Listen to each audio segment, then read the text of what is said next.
All right, everyone. It's your boy Young Lean Jr.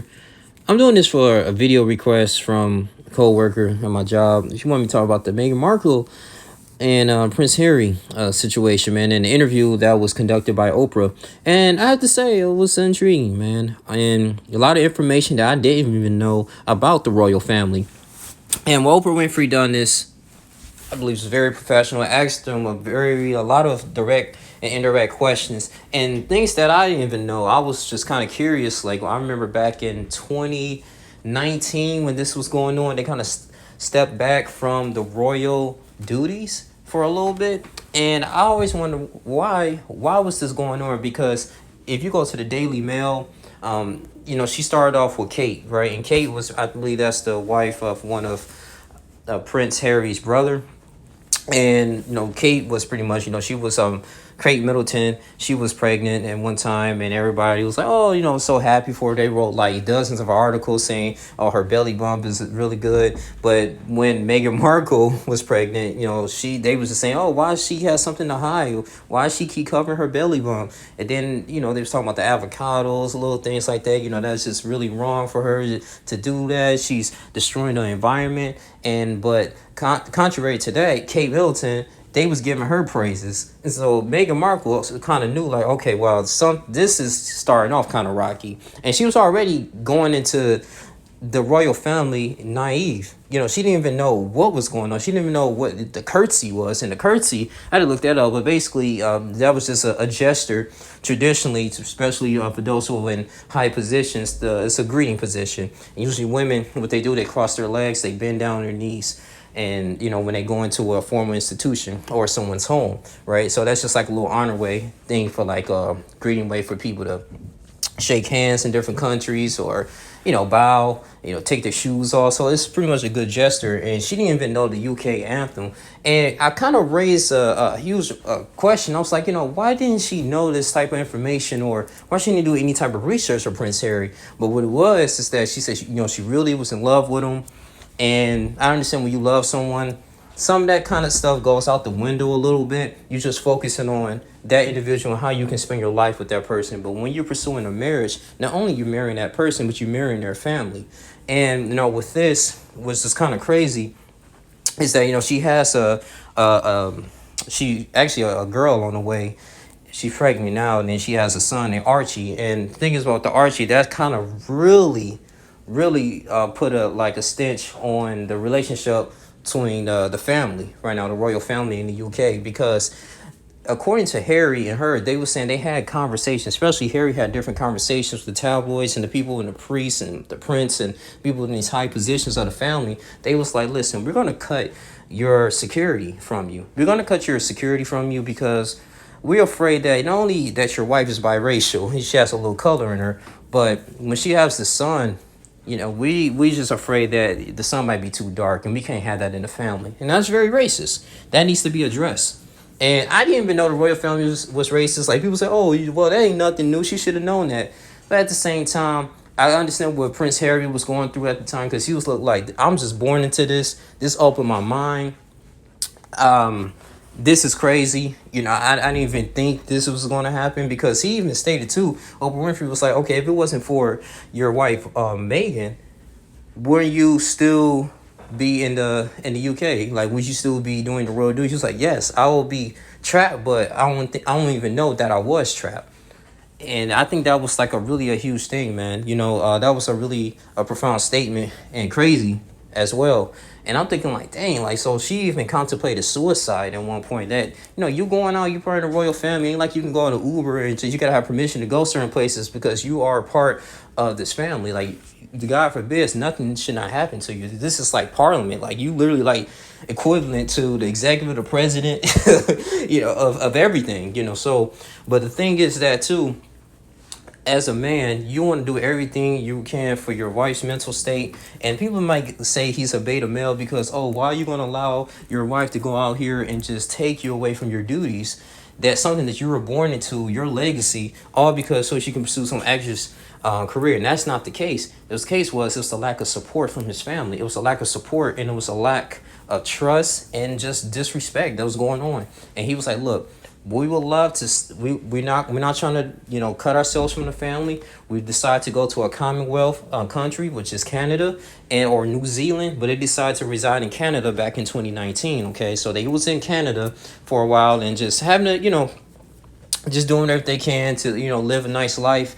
Okay, and but to do a contingent, but it's then since they made that decision, they want to the family. It was the family they wanted to cut them off, and that was kind of crazy. So 2020, I believe, back in like March 2020, when the pandemic was almost reaching its peak right now, before they started shutting down everything, they reside in LA. Okay, Los Angeles, California. You had Tyler Perry. He had one of his homes. He actually offered one of their homes there, and he helped pay and secure security for them. I think kudos to that young man, because I remember I was talking about that before, and I was like, dang, they in somebody's else's home, but they was just there, and then many months later, I think they end up purchasing a home in Santa Barbara, California, and now they reside in there and living pretty happy. But for one point, you thinking that thing, you have all this access to this wealth and everything, and you think everything is all perfect. It's all for the shows. But she was stating that know what's going on behind closed doors.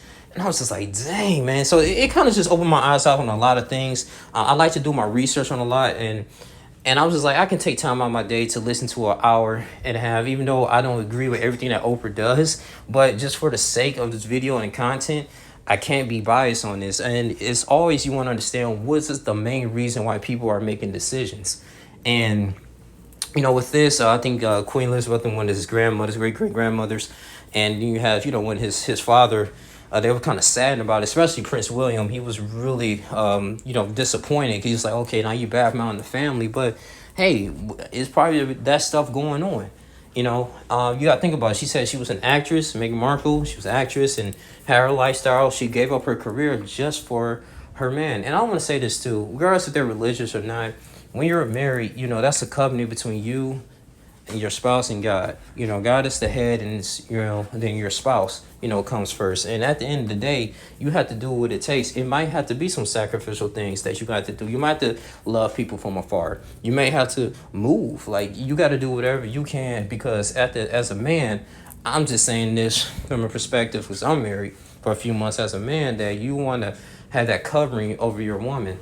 And in order for you to do that, you have to fight, spiritually, sometimes physically, mentally, and in order to keep your marriage intact. And I just feel like, Prince Harry, from the collection of data that I actually, seen from me witnessing this interview and watching it, I think he made a right executive decision. If he's okay, he's doing good, even if he might be going broke, but at the end of the day, to death do his part, right? And, with this, I just pray that Meghan Markle and Prince Harry, even though at one point I was like, man, I can care less.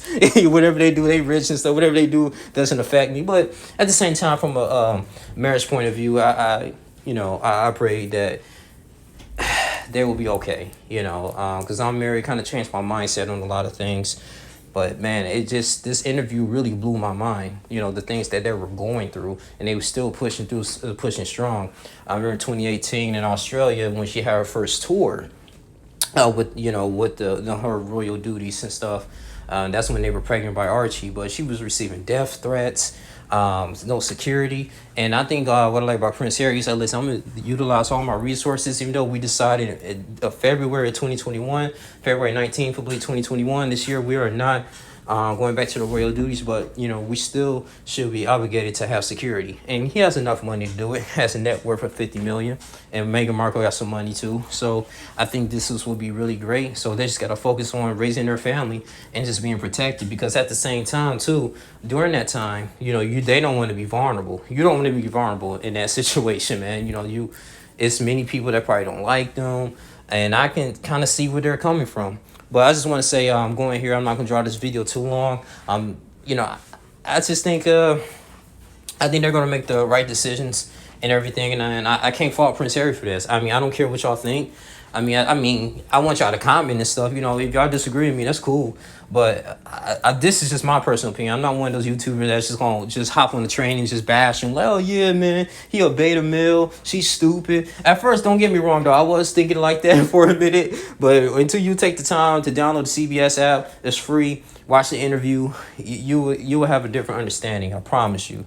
But that's all I really got to say, man. You guys continue to like, comment, subscribe, share this video. Y'all tell me what y'all think about the Meghan Markle and Prince Harry situation and the interview with Oprah Winfrey. Did you like it? Did you hate it? I really want to know your thoughts. But personally, this is how I feel about it. And, man, it's just, you know, racism will always be there. But what else could he do at this? It's his family, you know. He was just, that's all he know. 36 years old, that's all he know. He was just born into this. And then his wife came in and, you know, just opened his eyes on a lot of things, the way they was treating her, because they was disrespecting him. Because when you disrespect, you know, if somebody disrespect your spouse, they disrespecting you because there's a reflection on you. Every time, you know, she carrying this, I don't know if she carrying this last name, but at the same time, you know, she carrying this legacy. So it sucks that his family may not approve her because maybe the color of her skin, but, you know, he has to do everything he has to defend her honor. And I have to respect him for that. I just have to, as a man. I got to respect him for that. So, but that's all I really got to say, man. Y'all like, comment, subscribe, and share this video. That's my opinion about this Meghan Markle and Prince Harry interview with Oprah Winfrey. I'm out. Deuces.